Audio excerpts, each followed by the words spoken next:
അമ്മ മിഴി ഭാഗം 3. ഒരുമിച്ച് നടക്കാൻ തുടങ്ങിയിട്ട് കുറേയേറെ നേരമായിട്ടും മിണ്ടാതെ നടക്കുന്നവളെ കണ്ട് കണ്ണൻ, അച്ചൂസേ പിണക്കം മാറിയില്ലേടി? ഇതെന്താ ഇങ്ങനെയൊരു ചോദ്യം എന്ന ചിന്തയിൽ അച്ചുവും. എനിക്കെന്തിനാ പിണക്കം? നിങ്ങളല്ലേ മനുഷ്യ മുഖം വലിച്ച് വീർപ്പിച്ചു പോയത്. അത് ശരിയാണല്ലോ, സോറി, ഞാൻ മറന്നുപോയി. അത് കേട്ടതും അവൾക്ക് ചിരി വന്നു. എന്താണ് ഇത്ര കിണിക്കാൻ? അവൻ കലിപ്പിച്ചൊരു ചോദ്യം ചോദിച്ചു. ഒന്നുമില്ല എൻ്റെ കണ്ണേട്ടാ, നിങ്ങളിപ്പോഴും വള്ളി നിക്കറിട്ട് നടക്കുന്ന പ്രായത്തിൽ നിൽക്കുന്നതല്ലേ ഉള്ളൂ എന്നോർത്തു പോയതാ. അവളുടെ പറച്ചിൽ കേട്ട് അവന് ചമ്മൽ വന്നെങ്കിലും, അല്ലെങ്കിലും നിനക്കിപ്പോൾ എന്നെ കണ്ണിൽ പിടിക്കില്ല, അതെനിക്കറിയാം. ശരിക്കും കണ്ണേട്ടൻ ഇന്നലെ കുടിച്ചിട്ടില്ല എന്ന് പറഞ്ഞത് ശരിയാണോ? അതെന്താടി നിനക്ക് പിന്നെയും എന്നെ ഒരു വിശ്വാസക്കുറവ്? അവളുടെ ചോദ്യം കേട്ടതും ഒരു സംശയത്തോടെ അവൻ ചോദിച്ചു പോയി. നിങ്ങൾ തന്നെയല്ലേ കണ്ണേട്ടാ ഇങ്ങനെ പരസ്പര ബന്ധമില്ലാതെ ഓരോന്ന് പറയുന്നത്, ഉള്ള ബോധം കൂടെ പോയതുപോലെ. അത് കേട്ടതും ദേഷ്യത്തോടെ അവളെ കൈക്ക് പിടിച്ച് അവനെ നേർക്ക് നിർത്തിക്കൊണ്ട്, ഞാൻ എന്താടി പറഞ്ഞത്? നീ ഒന്ന് ചിന്തിച്ചു നോക്ക്.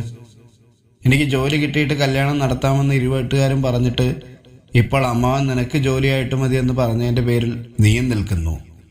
നിനക്ക് ജോലി കിട്ടിയിട്ട് വേണോ നമുക്ക് ജീവിക്കാൻ? അവനൊരു പരാതി പോലെ പറയുന്നത് കേട്ടും, കണ്ണേട്ട എന്താ ഇങ്ങനെ? അവൻ്റെ വാക്കുകൾ അവളുടെ കണ്ണ് നിറച്ചിരുന്നു. അവനും അപ്പോൾ മാത്രമാണ് താൻ പറഞ്ഞത് എന്തെന്ന ഓർമ്മ വന്നത്.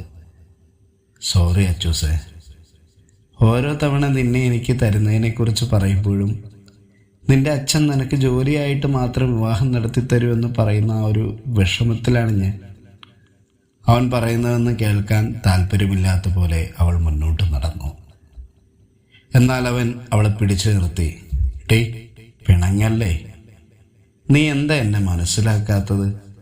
ഓർമ്മ വെച്ച നാൾ മുതൽ നിന്നെ മനസ്സിൽ കൊണ്ട് നടക്കുന്നവനല്ലേ ഞാൻ. ഒരു ജോലി നേടി നിന്നെ സ്വന്തമാക്കുക എന്നതെൻ്റെ ആഗ്രഹമായിരുന്നു. അതുകൊണ്ട് തന്നെയല്ലേ പഠിത്തത്തോടൊപ്പം ഞാൻ ജോലിക്കും ശ്രമിച്ചുകൊണ്ടിരുന്നത്. എല്ലാം നേടി നിന്നെ സ്വന്തമാക്കാമെന്ന് കരുതി വന്നപ്പോൾ അവിടെയാണ് നിന്റെ അച്ഛൻ, അതായത് എൻ്റെ അമ്മാവൻ, ആ ആഗ്രഹത്തിൻ്റെ കടക്കിൽ തന്നെ കോടാലി വെച്ചത്. കണ്ണേട്ടാ, ഞാൻ ശ്രമിക്കുന്നുണ്ടൊരു ജോലിക്ക്.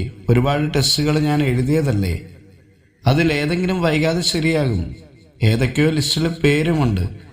ഇങ്ങനെ വിഷമിക്കാതെ നിങ്ങൾ. ഞാൻ കൂടെ തന്നെ ഇല്ലേ? എനിക്ക് കണ്ണേട്ടനൊപ്പം ഒരു ജീവിത ആഗ്രഹമില്ലാത്തത് കൊണ്ടാണെന്നാണോ? എത്രയും വേഗം ഒരു ജോലി കിട്ടാനുള്ള പ്രാർത്ഥനയാണ് എനിക്കും. ആകെയുള്ള ആശ്വാസം നമ്മുടെ ബന്ധത്തെ ആരും എതിർത്തുകൊണ്ടൊന്നും തന്നെ ഇല്ലല്ലോ എന്നുള്ളതാണ്. ഇത്തിരി വൈകിയാണെങ്കിലും നമ്മൾ ഒന്നിക്കും. പിന്നെ ആണായാലും പെണ്ണായാലും പഠിച്ചൊരു ജോലി സമ്പാദിക്കാൻ കഴിയുന്നത് നല്ലതല്ലേ കണ്ണേട്ടാ?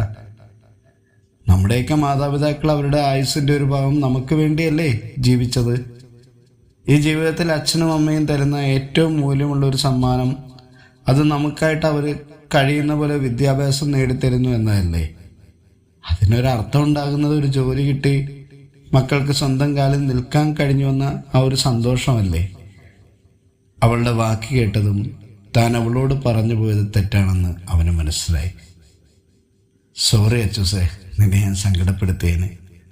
കാത്തിരിപ്പിന് മധുരം കൂടുമെന്നല്ലേ. ഞാൻ ഇനിയും കാത്തിരിക്കും എൻ്റെ അച്ചൂസിന് വേണ്ടി.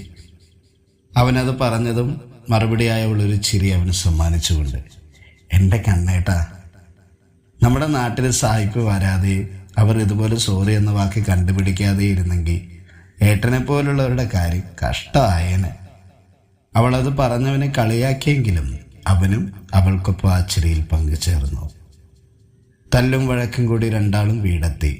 അമ്മമ്മ രണ്ടുപേരും നടന്നു വരുന്നത് കണ്ടപ്പോൾ, കൃഷ്ണനും രാധയും പോലെ ഉണ്ടല്ലോ രണ്ടിനെയും കണ്ടാൽ. എൻ്റെ അമ്മേ, എനിക്ക് എൻ്റെ പിള്ളേരെ കെട്ടുകിടത്തി അവർ സന്തോഷത്തിൽ ജീവിക്കണമെന്ന് ആഗ്രഹം.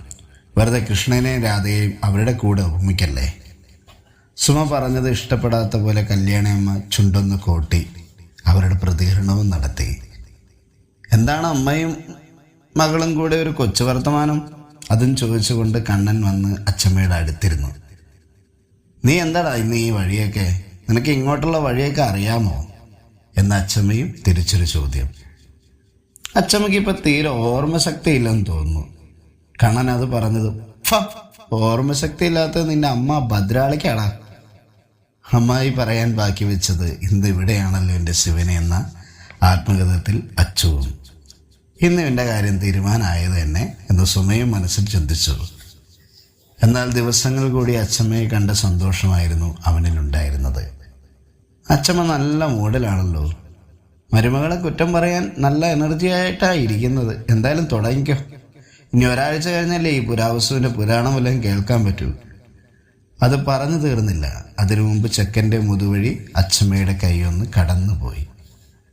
കൈക്കൊക്കെ ഇപ്പോഴും നല്ല ആരോഗ്യമാണ് അല്ല അച്ചമ്മേ? ഇടയ്ക്കിടയ്ക്ക് എൻ്റെ ദേഹത്തെ ഇങ്ങനെ ടെസ്റ്റ് ചെയ്ത് നോക്കുന്നതുകൊണ്ട് മറ്റു കുഴപ്പങ്ങളൊന്നുമില്ലെന്ന് തോന്നുന്നു. നിന്റെ നാവിൻ്റെ പോലെ ഇരിക്കും. അതും പറഞ്ഞ് അച്ഛമ്മ അവനെ ഒന്ന് പുച്ഛിച്ചു. അമ്മയുടെ അല്ലേ മോൻ? അങ്ങനെ പറയരുത്. ഞാൻ എൻ്റെ അച്ഛമ്മയുടെ കൊച്ചുമോനാണ്. ഇനിയും അവരെ ഒന്ന് പതപ്പിച്ചില്ല എങ്കിൽ പണി കിട്ടുമെന്ന് 100% ഉറപ്പുള്ള കാര്യമാണ്. വേണമെങ്കിൽ ഈ വസ്തു എൻ്റെ കെട്ട് തന്നെ മുടക്കിത്തരും. സ്വയം മനസ്സിൽ പറഞ്ഞുകൊണ്ട് കണ്ണനും. തുടർഭാഗത്തിനായി കാത്തിരിക്കുക.